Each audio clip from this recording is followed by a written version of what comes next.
Welcome to another episode of FutureProof Use Podcast. Go F yourself. I am Aaron Makelky. I'm joined by my co-hosts Dan Yu and John Lovig, both Hello. recruiters and career experts.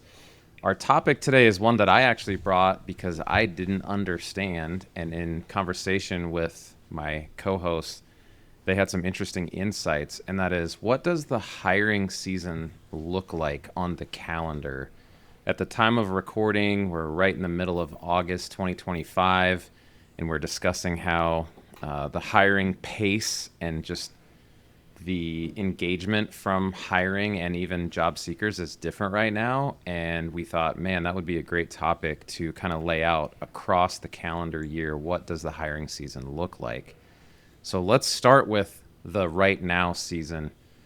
John, in your experience as a recruiter, what are some things that change here kind of end of the summer leading into the fall? Yeah, and it's pretty apparent. I think a lot of people will see this as somewhat intuitive to a degree, but it's the last chance for people to go on vacation. A lot of people choose this time period because it coincides with right before school.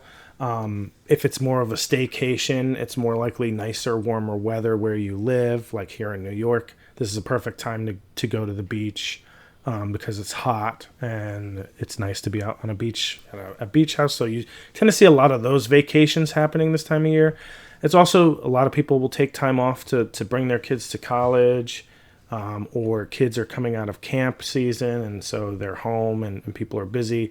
So people are distracted. We've got a few more weeks before almost everyone's back to school, including Aaron. And so a lot of hiring activities kind of slow down at this standpoint. Candidates are harder to schedule, clients are harder to schedule. Decisions take probably 2 weeks longer than we would normally expect. So, if you're out there in the market and you're not hearing back from a company and you're used to hearing back, it's probably because they're away. Which, Dan, translate that for the average job seeker. What does that mean in terms of what they should change with their approach or what they should be doing if things are kind of slow and people are half on vacation? Well, sometimes networking, is also stunted, right, during this time. Are there a lot of social events? Usually people are spending time with their families. I think that people should still look for opportunities to apply. But, obviously we are the team that really pushes networking as the best way to find a job. But if you do see jobs that are out there and they seem active, with a lot of applicants, and there's a recruiter on the other side of maybe the LinkedIn Easy Apply that's actually looking at profiles, then that's a pretty good indicator that maybe you should apply for that job. Now, we always say that you should apply. If you're going to Easy Apply, you should also apply on the corporate website, because in that way you're searchable for future searches. Maybe it's not this job, maybe it's the next one. You get into their applicant tracking system. You may have heard the acronym ATS, but that's a good way to continue to be in front. And also what you can do now is lay the groundwork so that when people do come back from their summer season, that you can start really networking in front of them come September. Yeah. So, John, tell us, how are we going to know when this season is ending and we're into whatever the next phase is? What are the signs besides the calendar changing? Yeah, I think you'll start to see more jobs getting posted in general. You'll see more LinkedIn activity in general. Most people who actually post on LinkedIn don't necessarily use schedulers or schedule their posts like some of us do. So they should, of course, we all should, but you'll likely see more of that activity as well. I always it sort of goes back to that one thing, and we were even talking about this pre-show. I look for job market health by every week looking at how many recruiter postings are live in the US. And if I see the number go up, then I have a good feeling. If I see the number go down, I'm more concerned. Usually, like this past year, it's been hovering in the upper fours to lower fives. So 5,000 that is in the U.S. So that's usually a good indicator. If you see that number going up, hiring is going to happen. And it's going to also happen at that company that is posting those recruiter jobs. Yeah, and Dan, when would we expect the next season to be ushered in once people are back to work and this whole vacation mode is done? When would that happen in a typical calendar year? Obviously, heading into Q4, right? So you'll start seeing some stuff in September, so next month, because companies will realize and hiring managers will realize, well, I have to get these seats filled, right? Because of budgets. The budgets are usually set if it's a December fiscal year. Budgets are set in June and July, and that's for the following year. But in that calendar year, they still have to think to themselves, "Wow, if I don't use this time to go hire somebody, I may lose that budget next year." So there's definitely a dynamic of, and I've been a part of that. As a hiring manager, you want to use it or lose it. And so going into end of September, going into Q4, there's definitely going to be a move from companies that want to hit their goals. They want to really make sure that they're hitting on all cylinders. Maybe going into the following year. You will see some slowdown around Thanksgiving, of course. So Thanksgiving week, maybe the week after sometimes, but you will also see a slowdown in the last 2 weeks of the year. So what are some good strategies for the job seeker in this dead of summer? We're not quite into Q4 when things pick up and you're looking to make a change or find a new role. What are some things that they should be doing? I know, John, you mentioned content. How could they weave that into their strategy as they're looking to make a career pivot? Yeah, so first of all, there's a couple things. One, content may not be noticed now, but again, as we talk about all the time, the algorithm will push the content when it serves the algo. So even content you create during a dead zone is still going to be served up to people when they're engaged, not when you've posted it. So that's a good reason to always continue to post as if people are online. I think seeing the people that are posting jobs now, network with those folks, because you're probably the first one in the door now, because applicants are on vacation too. And I think also just preparing for your approach in the fall, because the fall is, I would say, probably as an agency side recruiter, it's where I make the most of my money. And so, and it's almost every month in the fall, including September, is usually really solid. And if a month isn't, then the month after is extra solid. So it's a good time for you as a candidate to build those relationships with recruiters that you've been working with. Reach out to people, especially when you look at the holiday season, for instance. So many good natural opportunities to network. There's the holiday parties at companies, but then there's also all these networking groups will have their, holiday happy hour, their whatever the case may be. This is a great time to get in front of people and really have a natural way of talking to people about what do you see for the next year, or how's the end of your year going. So that's what I would say is plot out the rest of your year. Yeah, and I think Dan would chime in here with, it's probably the best time of year to update your profile and set the stage with how you're presenting yourself or your content. And you had a recent win with a FutureProof You client, Dan, who kind of came to you with a certain letter grade on their profile, and after some coaching and some lessons and some of the tips that we teach here at FutureProof You, started having success. What was that process like for that anonymous person to go from my profile wasn't ready, it didn't have content, to all of a sudden I'm getting in front of people and being offered roles? So it was really interesting meeting this person. They were definitely very engaging and outgoing, and really easy to talk to. So they obviously had the ability to communicate, but their profile was the typical placeholder style profile, really minimalist.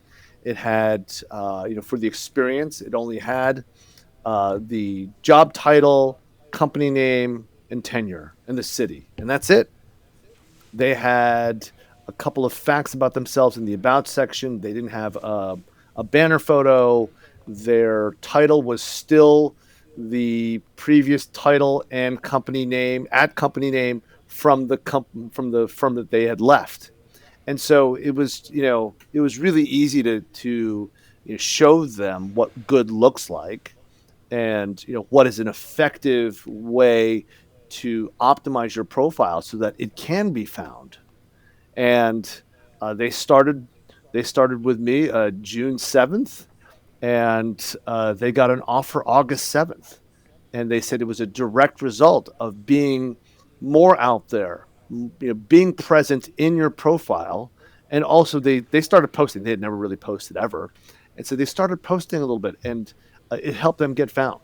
And then they got an offer 2 months to the day after we started our session. So that might be a little extreme, considering it was the summer, but I think you make your own luck, right? Chance favors the prepared mind, type of mindset. And so it was great to see. It's very satisfying for all of us, here at FutureProof U to see that kind of a success story.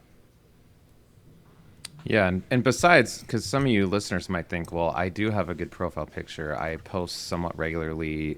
My headline is optimized to a degree. But what about your coworker or your cousin or your neighbor who doesn't? And one of the things that you kind of bear responsibility for is you got to help that person out. And an example that I was at a conference, and a speaker put their profile in the app where you could register. I used a DANU conference commando strategy. I went and followed all of the presenters before the conference, DM'd them, hey, I'm so excited for your talk about whatever their thing was. Which, by the way, when I walked in the conference, some guy I had never met was like, hey, Aaron, what's up? And I did a double take, like, does he think I'm my twin? Because that happens a lot.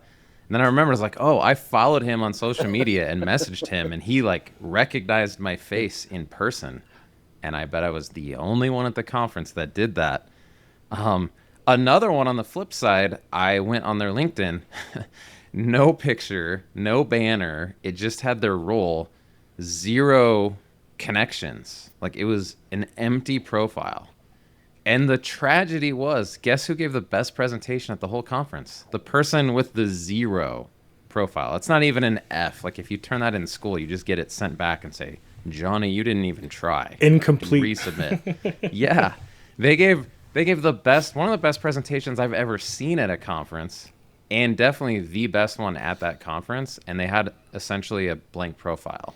Yeah. And the subliminal thing is, right, that that if you have the 0 connections, or you have a minimalist profile that barely has anything, what is that telling the audience, that happens to find you? Oh, well, this person, I guess they don't really care about their career. That's the subliminal message. And it goes especially for people like in marketing or in communications, right? Or PR or whatever. If you don't have content and you're not in that, kind of the media facing almost world, if you don't have any content, you have a minimalist profile, that's really saying, well, I really don't care about the content that I actually generate, for my job. Yep.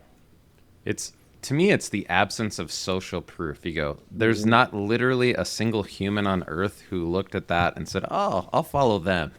I was the first.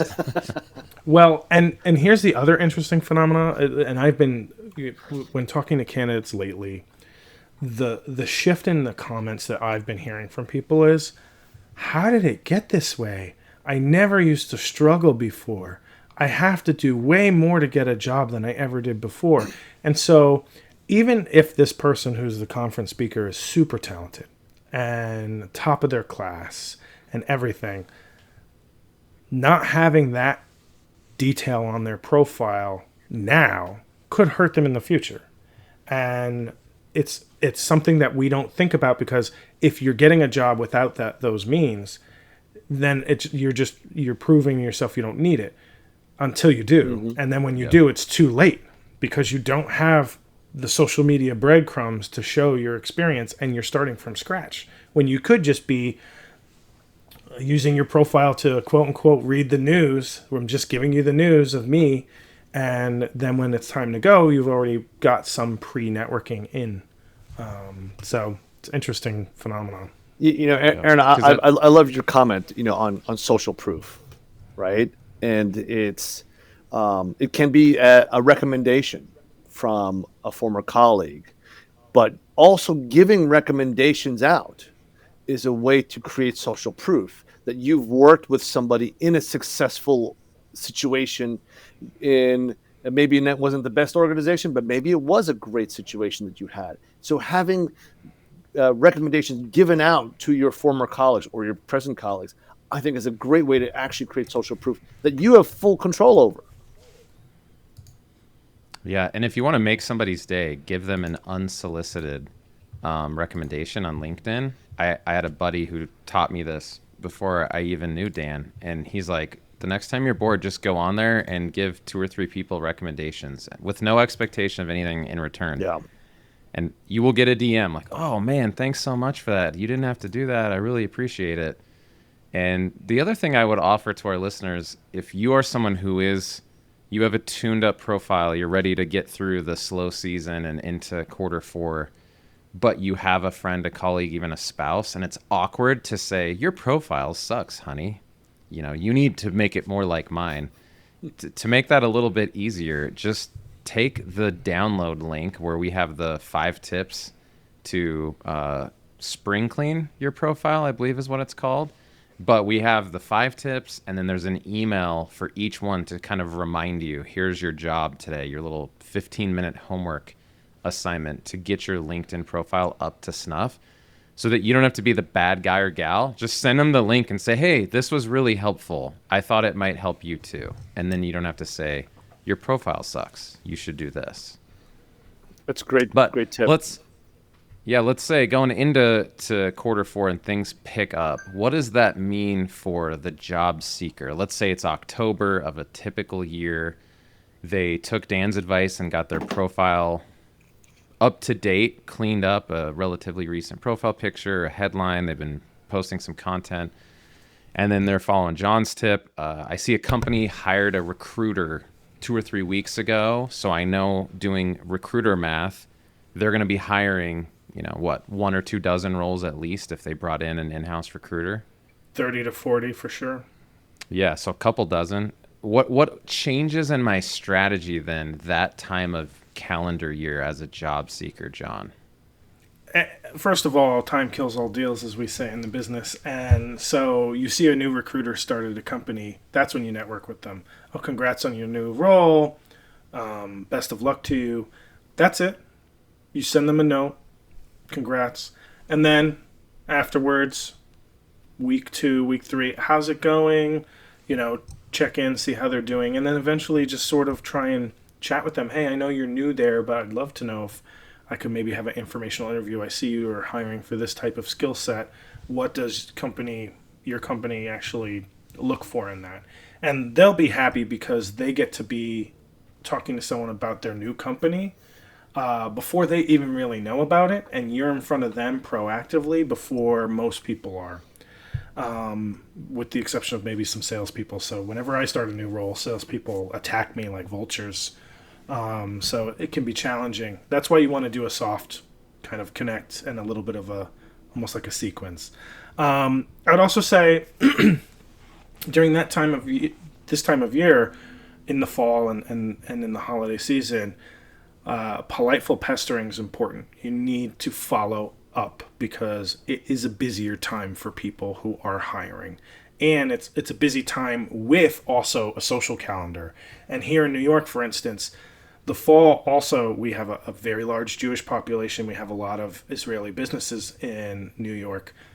Some of weeks of October are virtually shot for holidays, for Jewish holidays. So it's not just, the calendar of your holidays. There are calendars for every type of holiday, and some even more dramatically. We would know those holidays at my agencies so that we could prepare around that as well. So, be mindful of that. Politely pester, be sure to follow up with the right person, and continue to set expectations and ask for updates. If someone says you can expect to hear back by Tuesday, come Wednesday morning, hey, just wondering if you have any updates. I was expecting to hear back from yesterday. Would love to continue the process. And while you're at it, be helpful and volunteer some interview times that you're available so that they can quickly book you and you reduce friction. One thing that I think is really helpful for candidates to do is also be transparent with timing. With other opportunities that you're working on, hey, you just want to give you a heads up. I've got 2 other opportunities. I'm now into middle rounds. I'd like to be able to continue interviewing at your firm so that once the decision is made, we'll all be kind of on the same page. Yeah, it's a good way to also, it empowers people like Dan and myself to operate on your behalf and say, listen, this person has a clock and the time's running out. If you're serious about them, you got to move faster. And for a lot of people, the fear of missing out, the fear of losing the opportunity is very high. And what you have to think about is you want to know if it's going to be a no. Why wait for that no to be much later than now? If it's going to be no matter what, get rid of the opportunity from your head and focus on what you should be working on. Yeah. So don't ever be afraid of the no, because if it's going to be no, it's going to be no. It doesn't help you any to drag it out. Yeah, and we're all, we're all salespeople, right? When we're interviewing for a job, we're selling a complex product, and we want to make sure that the feedback is timely, and so the technique for a lot of salespeople is you sell to the no. So you would rather have a fast no than have anything drag out. So we're not really selling to the yes. We're actually selling to the no, so that you can really tune into the opportunities that are maybes. Yeah. Good recruiters know how to take away opportunities from people in order to understand where they lie. And we do that with clients all the time. This person's not going to be here in 2 weeks. Yeah. I was going to say, so let's say I'm a job seeker who got that no going into Q4, or maybe after spending the holidays with my family, I come back in January and go, man, I got to look for a new role, or I got to make a career change. And we're into the new quartile of the calendar. Besides people coming back from their holiday breaks in November, December, what's changing come December, Dan, and how should a job seeker modify their approach? Well, I think depending on the company, sometimes people have real visibility towards their bonus, or even maybe getting paid towards the end of the year. And then there's other industries that pay in Q1. And so it kind of depends on the candidates that understand the bonus season. You got to understand your bonus season, right? Especially in your industry. And if you know that, then you actually know that when visibility towards your bonus, so before you get paid, when you get visibility, there will definitely start to be some movement, right? So candidates, all of a sudden there's going to be a lot of candidates because they know there's going to be a few weeks to go through a hiring process, interview process. And then depending on the firm, when they actually pay out bonuses, usually it's a week after, so that they wait for the check to clear. And then you'll see a bunch of exits. So understanding bonus season and how that might affect the timing, because timing is the thing that everybody forgets. And so understanding timing is tremendously important. Yeah. So, John, let's say at the end of bonus season, my check clears and I'm one of those people looking for a role. What would a job seeker expect to see in Q2 of a typical calendar year? Yeah, well, hiring in the beginning of the year, first of all, sort of starts on a progression. It's very quiet in January, right? I know this is Q1 still, but it's very quiet in January, but things start to move in a positive direction. We see a lot of high-level executive hires happen at the beginning of the year if they didn't happen at the end of the year. It's usually about strategic shifts, new year, new company, new vision. Maybe not fully new vision, but vision for the year and anticipated outcomes. And so you start to see that hiring pick up by March, and it continues through April and May. It's usually pretty steady, nothing crazy, nothing slow. It's just a good steady stream of hiring, and I think this is where all the activity that you've been doing up until this point can pay off. It's steady. People are usually acclimated to the hiring cycle for the year. It doesn't feel breakneck pace like it does in the fall, and so it's a good time to continually get in front of the people that you'd already been talking to prior. And hopefully they'll have a job coming up. Now, I'm not talking about people who are currently hiring. Get in front of them before they're hiring. Get in front of them when the job's not posted, because every quarter is new hiring plans or extensions of the existing ones. And so companies lay out every quarter what they want to hire for. We know this because when we do quarterly check-ins with clients, they have new things that they're looking for, and they'll tell you which months they want to hire in, and they usually stagger it so that they're staggering budget and headcount. So every month represents a new opportunity for something new, and if it's in the area that you specialize in, then you have to network before that. Yeah, it's encouraging to hear, because sometimes you go, I want it to happen right now, but if you haven't laid the groundwork, sent the connection request, built the relationship, been top of mind with your content, I always think of this. You want the recruiter or hiring manager to think of you before there's even a role. Mm-hmm. And then when the one pops like, oh, I just had this happen for a colleague, is like, I know the perfect person for that. And it's because they're top of mind. I see their profile all the time on LinkedIn. And people will think of you before there's even a role. Dan, looking big picture then at the calendar, it sounds like the Q3 that we're in right now, mid-August 2025, is really about sharpening the sword and polishing up your profile and building relationships more than it is necessarily finding the role. But as we work through the full calendar, it's going to pay off later. And one of those sayings that I've heard people say is the work you do today doesn't always pay off today. And it might be Q1 or Q2. Somebody left because they got a bonus, and then boom, you're the perfect spot to take that role in the future.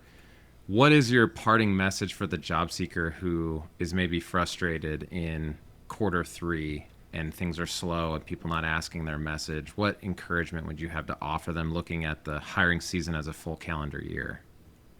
Well, always be networking, number one, because you never know when things are going to pay off, right? And so the things that you do today to network, to create content and network at scale, it could pay off maybe 6, 12, even maybe 2 years from now, because you've made those relationships, you've made those connections, you've really taken the time to deepen a potential relationship, even when there was nothing there. So networking is an evergreen kind of activity that you can do.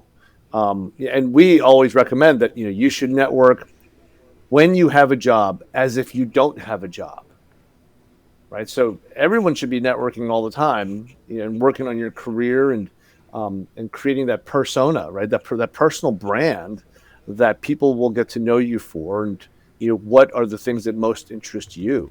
So everything you do today, it's laying the groundwork. And now I do know some people who really try to focus on maybe like one thing and in their personal brand, and maybe diversifying over time your personal brand. And right now is a good time to start, and any time is a good time to start, really. But having that foundation as you progress and as you continue to produce more content and try to reach out to more people and network, it will pay off.